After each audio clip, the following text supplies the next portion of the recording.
Welcome to the Craft to Career podcast with Elizabeth Chappell, where every week we dive into how you can turn your craft into a successful career. Get ready to have the career you've always dreamed of. Hello and welcome to the Craft to Career podcast. This is Elizabeth Chappell, the host of the show. And this week I am bringing you an episode that's just me speaking. If you listened to my podcast episode a couple weeks ago with Karina Gardner, she mentioned off the microphone, but I shared it with you, that she said, hey, you should do a little bit more of just you sharing your business expertise with your listeners. And I really like that idea, actually. I want to really dive in and share more that's going to help you as a business owner from the things that I've experienced. And one of the questions that I get from past students or listeners of the podcast is about the email list. And the questions that I've heard are, what do I send in my email list? You know, I see people cranking out all these patterns. I'm not doing that. So I don't have like a new pattern to be sharing every month. So what am I supposed to share? And what's the deal with the email list? So I just want to really dive into that today. And I'm going to share all about it because it's really important for the health of your business. So today, let's talk about what to send in your emails and how often to send your emails. So things that we'll touch on today, the importance of growing a list, but that is a topic for another day. What I'm going to talk about today is once you have people on your email list, even if it's one person, what to do with that. So, all right, let's talk about this. First, let me state again why email lists are important. Again, I have heard it. I know that people are like, emails aren't really relevant. Isn't that kind of like a dying thing? People are on social media more or this or that. No one's checking their emails. I am here to preach again that is not true. That email lists, the success of your business and your sales is directly correlated with the size of your email list. The bigger your email list, the more sales you will get.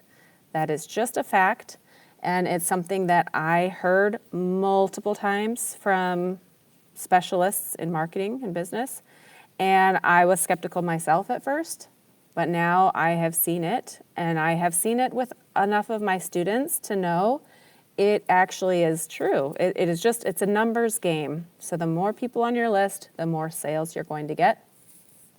The beautiful thing about that, let's just talk about that for a minute, because some people are like, I don't know if I want to focus on an email list. Like, how, what, why? So the beautiful thing about this is, let's just talk about social media fatigue. I know that we all have it because I'm a human being who's out on social media and I talk to people. We're tired of social media, the hustle of having to create, and now especially with Instagram, the videos. I don't know a single person, maybe one, but beyond that, no one else is excited about these changes and the amount of work that goes into creating content and the fact that we just want to see a photo, right? Well, guess what? We don't own that platform, Instagram. It's not ours. So we kind of have to do what they want us to do. If they are going to start doing only videos, guess what? Then we have to do only videos. If they are going to show the photos less, it's just out of our control. We don't get to do or say we're a free visitor using that platform, so we play by their rules. And it's not unique to Instagram. I mean, it used to be MySpace, and now that's gone. And the only thing that's constant is that these platforms are going to change. And that is exhausting because we have to pivot and change and tweak what we're doing. Or you can have an email list where you play by your rules. You get to do whatever you want to do. You don't need to go and see or the world to see how many people are on your list. You know, that's one thing with social media that can really play a mind trick, is seeing, oh, this person's growing their audience by this much. but I'm not. Well, shoot, they must be doing better in their business than I am. Your email list is completely private, and it's actually a better indicator of the health of your business than how many followers you have on Instagram. So, again, you play by your rules. You get to do what you want. You don't want to make any videos or do any dancing around, you don't have to. There are some tips that I'm going to talk about so that your email is received well. You don't need to worry about, is social media going to shut down? What if my account gets hacked? What if I just don't want to make this kind of thing or be a head case about how other people are doing compared to me? My friend, you are in luck. It is in the email list. So let's dive in. You've got this email list. You are inviting people. In fact, one of my biggest tips that I'm going to touch on again, I hope, because it's in my notes here. Every time your audience grows anywhere, you want to have that correlate to your email list. So if your audience is growing on social media, it should also be growing in your email list. How do you do that? By telling people, like, let's say you make a reel for Instagram and you're showing how to, make a half square triangle. You would just say, hey, if this is helpful to you, I have a free PDF download in the link in my bio. Go grab that. So the content that you make, you want to be thinking about, how can I get people to join my email list because of this content? You don't just want to create content to get a bigger audience. You want to create content to get people on your email list. So that's a big mind shift change for a lot of people. But once you think that way, your list will just start growing. So many other ways to grow the list. Again, topic for another day.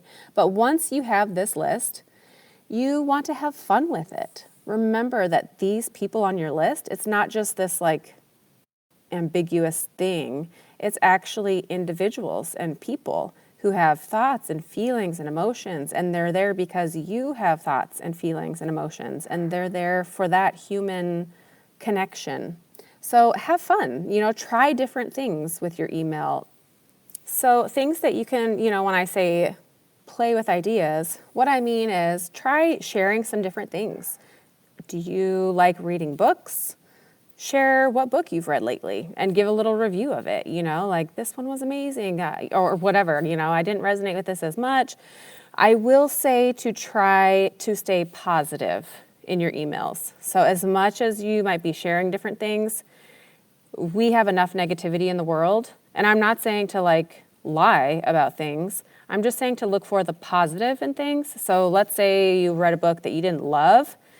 It's not as fun to read someone saying I hated this book, it was terrible, but to, in a polite way, say, I found the characterization to be not as relatable, but just to make it sound a little bit not so negative Nancy. That doesn't resonate well with people. So, favorite books, music. I love music. You could share a new album, a new artist, any kind of thing that in that area. Do you like to discover new drinks, new recipes? You can share those with people. And that can be a fun little subculture, with your people that you connect on and get to know about each other. Share what you've been working on. So this is a big one because, if you just send out an email where you're sharing your favorite books and stuff, that should just be garnish in your email. The substance of your email should be your business and what you're doing. So that's where people are like, well, what do I share? Because I'm not coming up with a new pattern or new something to sell every week or every month. And I'm saying every month here, we're going to dive into how often, but I'm just using that reference for the time being of how often to send emails. But we'll dive into how often to send them soon. But if, someone's saying, I'm not creating content every month, what should I be sending? Well, you're doing something with your business, whether it's I'm thinking about designing a new pattern. I'm looking for fabric for a new pattern. I've actually been in a bit of a creative slump. There's something that's going on with your business, and so you can share that with people. Even if it's this month we were out of town or I got a little sick and so I had to put the business on the side burner. Again, not to be too negative Nancy and life's been so miserable, but to just be honest about what's going on in your life And you will be surprised how many people can relate with the ebb and flow of creativity and productivity. So it's not like you have to pretend that you're this robot who's pumping out content all the time, but you can share what your journey looks like, what your thought processes are. I'm trying to figure out, I'm working on a new pattern and I want to do something that's modern and chic. I can't wait to share with you what I come up with. Here's some of the colors that I'm looking at using. Leaving a little bit of intrigue. You don't want to share like, here's the design. You want to build up some curiosity and get people wanting to come back for more. So if you share little teasers of what you're working on, here's some different color palettes I'm thinking of. I can't wait to share what I end up deciding on. That leaves people with, it's like at the end of a TV show. They never leave you feeling satisfied. They leave you wanting more. Like, I better come back next month or next week and see what she ended up going with. Or I wonder how she got out of that creative slump that she was in. I wonder if her ideas worked. So just really sharing your real life experiences and what you're going through. So it doesn't have to be a product. Here's this end result, end result, end result. The idea is to share your journey, to kind of remove the curtain and let people have a sneak peek into your process. That's very valuable to people. There's a lot of intrigue about, imagine your favorite, and again, I'm talking to mostly quilters here, but your favorite quilt pattern designer or fabric designer, if they sent out a monthly or weekly email and shared what they were doing that week and their process, or a drawing that they had, and we're going to see how that will turn into fabric. That's something that's appealing to you because you're interested in that. And so you would look forward to, what do they have this week? What have they been doing this week? So let your email subscribers join you on your journey. Another thing that I find helpful with emails is to make categories. This is helpful both for you and your reader. And if you're not at a point where you don't have categories that you feel like you could be consistent with, that's fine.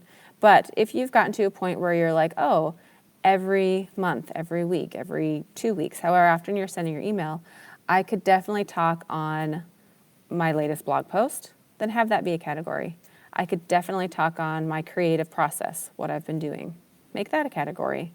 I can definitely share a personal note, something that's been going on in my life. Make that a category.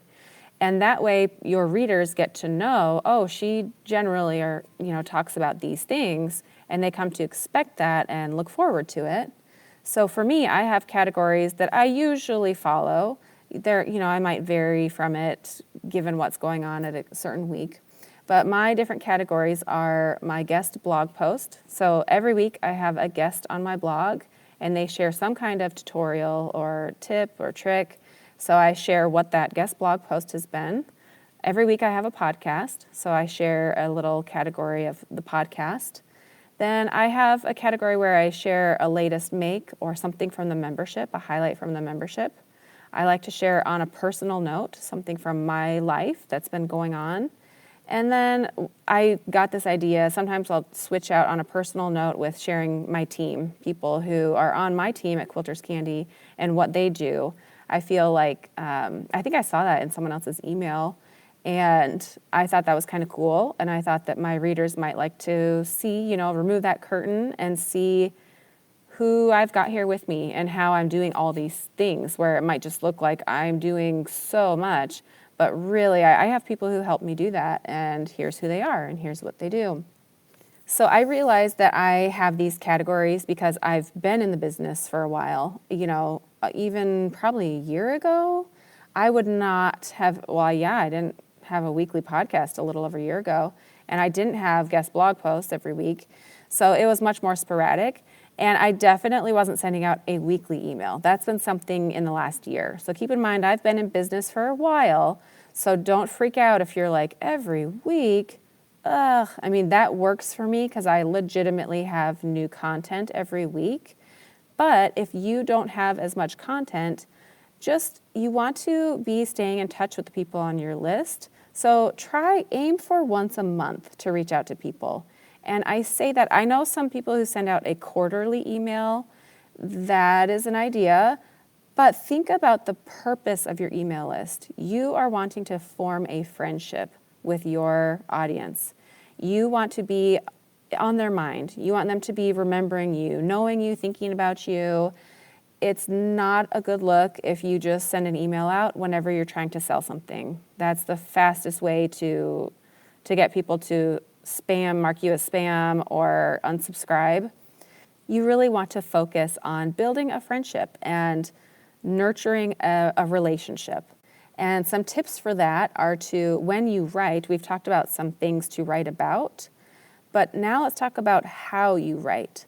So when you write your email, you should write it in a tone that's conversational. And if that isn't natural for you, I know this sounds weird, but record yourself speaking on your phone or however. I mean, that's the only way I can think of on my phone, or maybe on your computer. Record yourself speaking and sharing what's going on. So let's say you want to talk about a new book that you just read. Record yourself talking about the book and then go back and listen to it and type out the words that you actually said. And I know that sounds tedious, but I kid you not, it will really pay off and if you do this a couple times, you'll get used to writing the way that you talk, which some people that comes more naturally for. So let me give an example of some wording. One's an example, there's the same message, but one is going to be more relatable and more conversational. So let me share. Example 1. I learned that using fat quarters is the most efficient way to make my new pattern. All right, example 1. Example 2. Y'all, I discovered a huge time and money saver with my new pattern simply by using pre-cuts. So, exact same message, but the second one was way more conversational. First of all, I started with y'all. That's, for me, I'm in Texas. Use it differently or whatever, don't use it, but you get the idea, to make it conversational. And then the first one's just a little stiff and a little boring. It sounds very like textbook. I learned that using fat quarters is the most efficient way to make my new pattern. First of all, what's in it for the listener? Oh, good for you. I'm glad you found that out. In the second example, listen how I turned it to have value for the email reader. Y'all, I discovered a huge time and money saver with my new pattern simply by using pre-cuts. All of a sudden, you're talking to them in what interests them. You are saving them time and you are saving them money. So in that first one, yeah, you learned it's more efficient to use fat quarters to make your new pattern. Who cares? Why would they care? So this is diving into some deeper, more advanced writing that takes practice. But just think about it. Have it on your radar. When you are writing to your email list, what is in it for them? Yes, it's great to talk about your process and what's happening, but try to spin it in a way of like, why would they care? Why is this going to benefit them? For example, if you're in a rut, a creative rut, ask your listeners a question. Say, have you ever been in a rut? What's helped you to get out of that? First of all, they're going to know that you actually care about them, and people love to share feedback and advice. Trust me, you might get a little more than you bargained for. But then even to take it a step further, after people have responded to you, you could put together a list, anonymous. I wouldn't put people from your list and share that, but just say, it was so helpful to get feedback. Here are some ideas that you all shared when someone's in a creative rut, and share that with them. And all of a sudden now they have this tangible, when I'm feeling in a slump, this person shared what to do and how, they'll save that email. It's of value to them. So when I say, share things that are of value, let me share some more. I've shared a couple things, but that might feel overwhelming. Like, ooh, how do I add value when I'm not giving, ideas of what's in a slump? When I'm not giving ideas of what to do when you're in a slump. So I just wrote down a few ideas. Things that are of value to your reader. Learning what your creative process is. So seeing your drawings, seeing how you design something. Again, this is because they're intrigued or they're possibly interested in doing it themselves, or they're excited for this new pattern that's just coming out and they want to know little teasers about that. Something else that is of value is getting to know you better because you are a friend. They want to build a friendship and a relationship, and that's of value. So using your email as a conversation of a way to get to know them and of them to really get to know the real you, that's of value. Having a good laugh. People love to have a good laugh, be entertained, to be uplifted. If your email can bring a little bit of cheer, if you can be a little creative in sharing something funny or quirky, that's of value. Sharing a time money saver, maybe a secret sale, anything that saves them a resource of theirs, that is of value. Exclusive content. If you share a story that's only in your email, you share a tidbit of a hack, that they can only find in your email, which is also a great way to grow your email list. If in, a story or on Instagram or another platform, you tell people, I'm going to be sharing this thing, you can only get it on my email list, that's enticing, and people like that. It's also of value to ask questions to understand the needs and interests of your audience. So a lot of times we assume that we know what they want or what their questions are, and a lot of times we are not right. So, but even if we are, it's really valuable to get wording from your listeners in their own language. So let's say, for example, you're creating a quilt pattern and you're thinking of making it with curves, but you're nervous because you think people are hesitant to do curves. So you could just in your email say, I am so interested, or I'm intrigued about, I've been toying with the idea of making a quilt pattern that has curves. I would love to hear from you what your biggest challenges are when sewing curves. Have you conquered the curves? Ask them a question, a simple question, one question so it's easy for them to answer, so that it's direct, but one that's also going to let them really share and use their words rather than just a yes or no. Have you ever sewn curves? You want something like, what are your biggest challenges when sewing curves? That way they'll respond and use language, and then let's say they respond and say, I'm trying to think what a concern would be with curves. I have a hard time having the fabric lay flat when I make curves, or my edges never line up. Then when your pattern comes out, you can address that specifically using the language from your audience, saying, I know that people have questions about how to get the edges to line up when you're sewing curves, or sometimes the fabric doesn't lay flat. Guess what? I have some tips that will help you with that. And all of a sudden, your audience, that's of value. And you know it's of value because you know that that's a question that they had. So really engaging with that email list, asking them questions, interacting with them. I mean, a value too could be doing a live show and tell with them where you invite your email list to a sip and sew, anything like that where you can engage with them and really connect with your audience. That's of major value. Then one thing that you can do is you can look in your own inbox and just ask yourself, what emails am I excited to get? Because I know that there is at least one email that's come in the last month that you were excited to get. Many that you may not have been as excited about, but I guarantee there was one. So look at that email or however many emails when it's in your inbox that you get excited about and ask yourself, why am I excited about this? Is it because I really was waiting for the content that they were sharing? Was it a discount, coupon code? Why?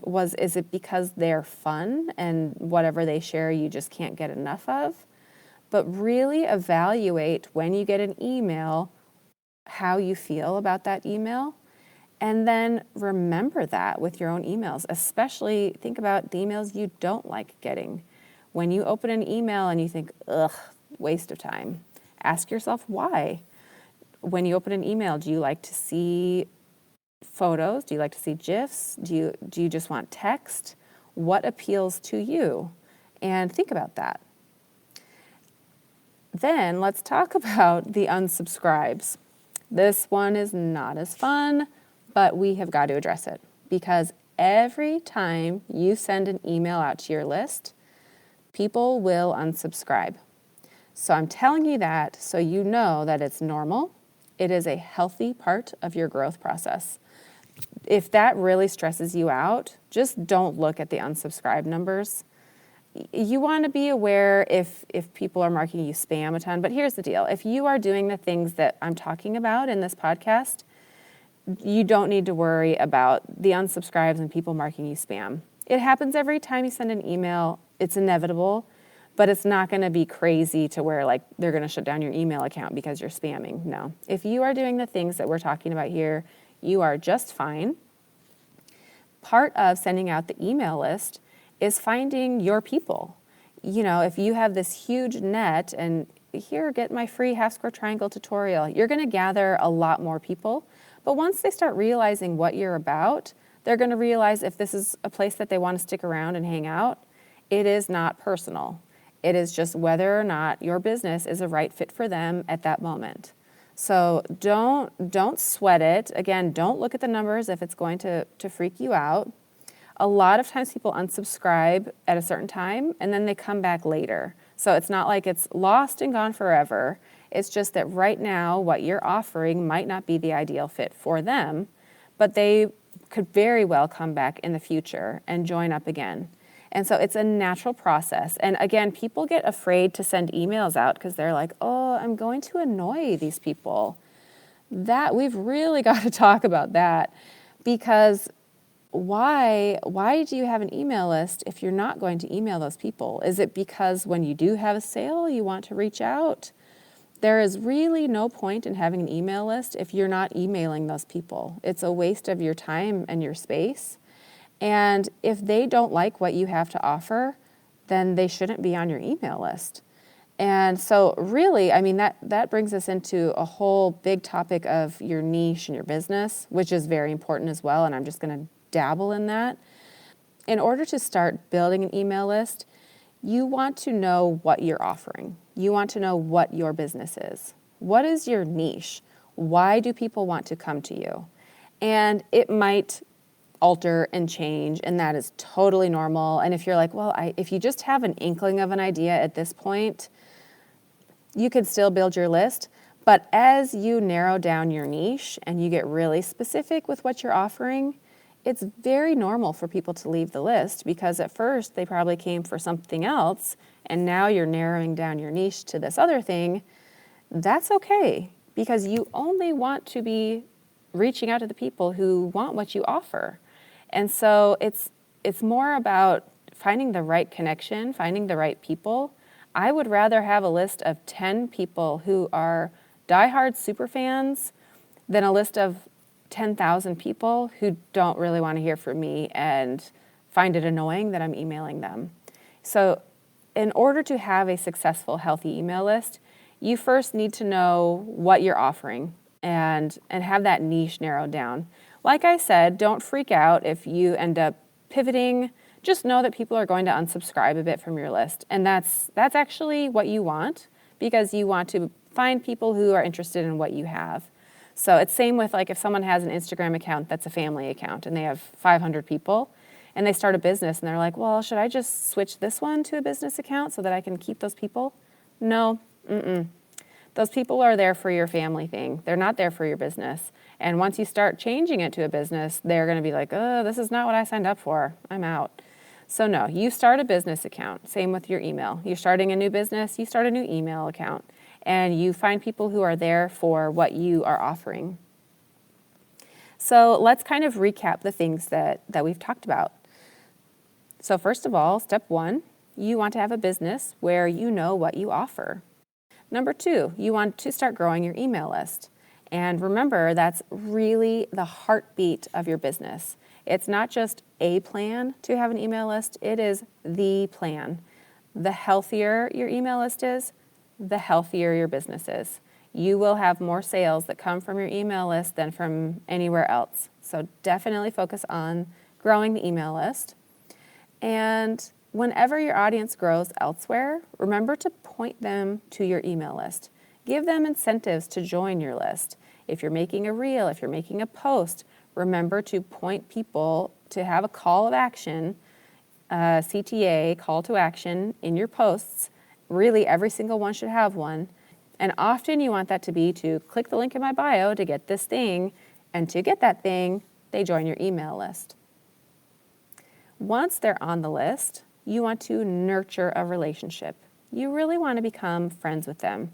You want them to remember who you are and to trust you, to know you, to like you, and that it is doable through email, the things that we've talked about. Remember that the people on your list, they're actually people. It's not just this ambiguous list of numbers that's getting bigger. Each one of those numbers represents a living, breathing person with interests and likes and dislikes. And they are there because you are an individual person with interests and likes, and you have something that appeals to them. So get to know them, share those things with them. Talk to your email friends like they're your good friends. Treat them like how I would chat if I were to go to a friend for lunch or to dinner, and share with them just your real life, being very natural. Now, for some of you, you might think, well, I am a bit more serious. I'm not lighthearted and goofy.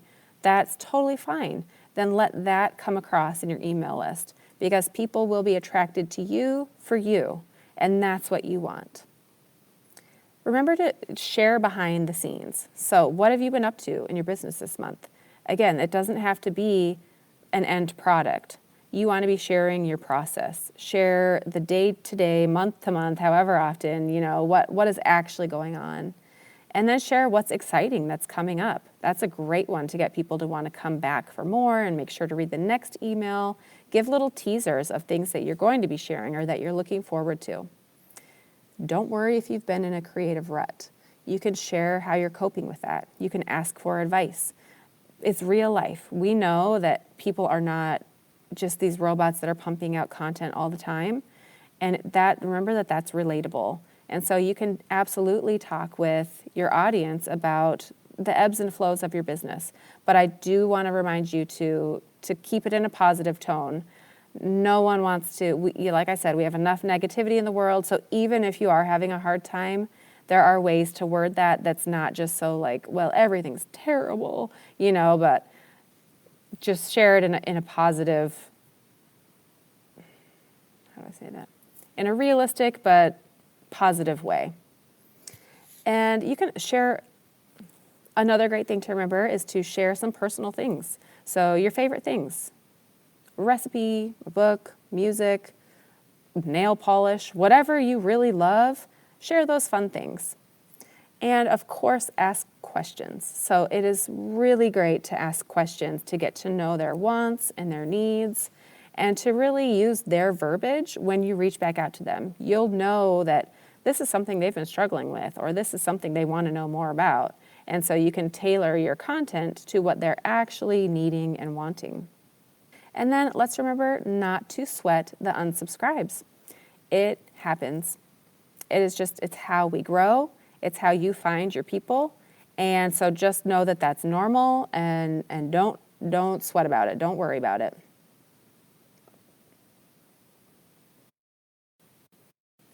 And don't sweat about it. Don't worry about it. Know that your upward growth will be greater than the people who unsubscribe.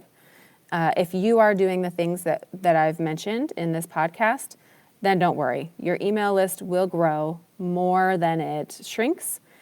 That also includes you constantly adding people to that list. So rather than just doing something one time and then, this is the size of my list, you have to constantly keep trying to grow that list. So, I've talked about being a guest on a blog, or so many different ways to grow your email list, but you cannot just be a one and done. It's something that you have to constantly be nourishing and growing. So as well as sending out those emails, you also want to constantly be finding ways to reach a larger audience and to get people to join that email list. So I hope that this has shown you that growing and engaging in your audience is easier than you think. It really is just a matter of writing like you're writing to a friend. You've got a new BFF that you're talking about business and favorite things with. And it's doable. It's manageable. You can figure out how often works best for you. Are you going to do this monthly, every week, every 2 weeks? Like I said, I really try and aim for every month at the least. And if this has been helpful, if you have questions, if you have feedback on this, go ahead and leave a review and share with me what was helpful for you. If you have a creative business friend, go ahead and share this with them. Let them know what to share in their emails and that this is totally doable. There are some tangible things that we talked about in this podcast today that will really help you become a better writer, a better connector with your audience. So I hope that you take the things that we've talked about in this podcast and implement them. I would love to hear how that goes for you. So please reach out, leave a review, let me know how these tips work for you with your email growth. Have a wonderful week, and I will see you right here next Friday on the Craft to Career podcast.